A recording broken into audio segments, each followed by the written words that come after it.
Situasi di Laut China Selatan kembali bergolak. Kapal induk AS Ronald Reagan dan kelompok penyerangnya kembali lagi ke Laut China Selatan yang bergolak pada hari Jumat, tanggal 14 Agustus tahun 2020, untuk serangkaian operasi pertahanan udara maritim.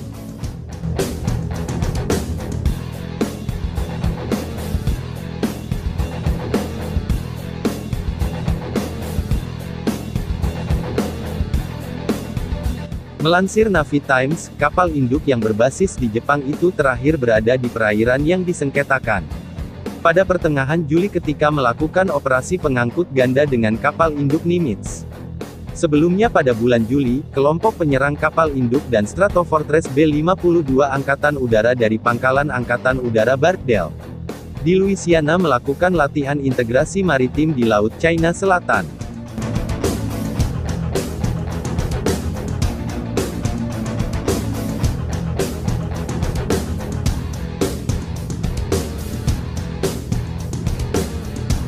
Pelatihan yang dimulai Jumat tersebut juga melibatkan kapal penjelajah berpeluru kendali anti-etam dan kapal perusak Mustin dan Rafael Peralta, serta karier Air Wing 5. Menurut Angkatan Laut AS, unit-unit tersebut melakukan operasi udara ke udara, latihan pencarian dan penyelamatan tempur dan latihan pertahanan udara.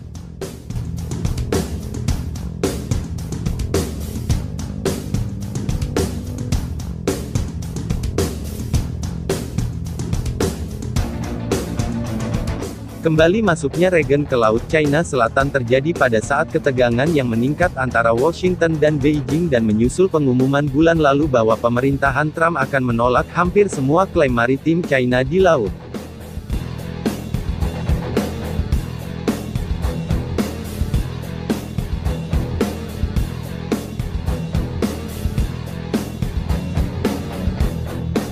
Ketika China semakin berupaya untuk mengklaim perairan itu sebagai miliknya, Angkatan Laut AS secara teratur melakukan operasi kebebasan navigasi, atau FONOP, di sana untuk memperkuat status laut internasional.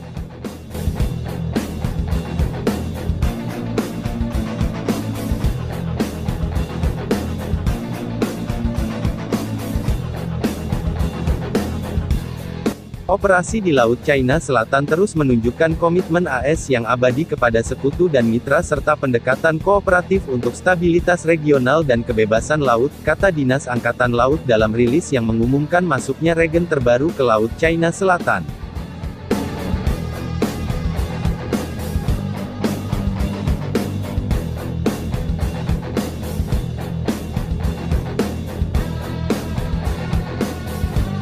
Komandan Angkatan Laut AS, Joshua Fagan, mengatakan, latihan itu dilakukan untuk meningkatkan integrasi dengan mitra AS di kawasan. Integrasi dengan mitra bersama kami sangat penting untuk memastikan daya tanggap dan mempertahankan Indo-Pasifik yang bebas dan terbuka, ujar Joshua, di atas kapal USS Ronald Reagan, seperti dilansir Reuters, hari Sabtu.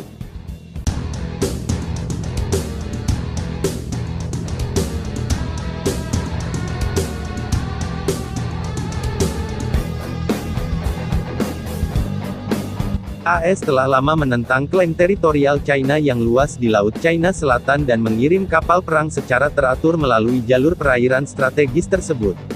Sementara China juga keberatan dengan latihan perang AS di Laut China Selatan dan mengatakan penolakan AS atas klaimnya di Laut China Selatan telah meningkatkan ketegangan dan merusak stabilitas di kawasan.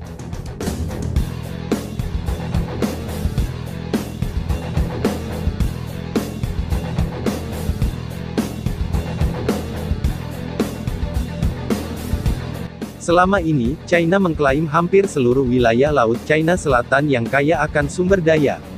Kawasan ini juga merupakan jalur perdagangan yang nilainya mencapai sekitar $3 triliun per tahun.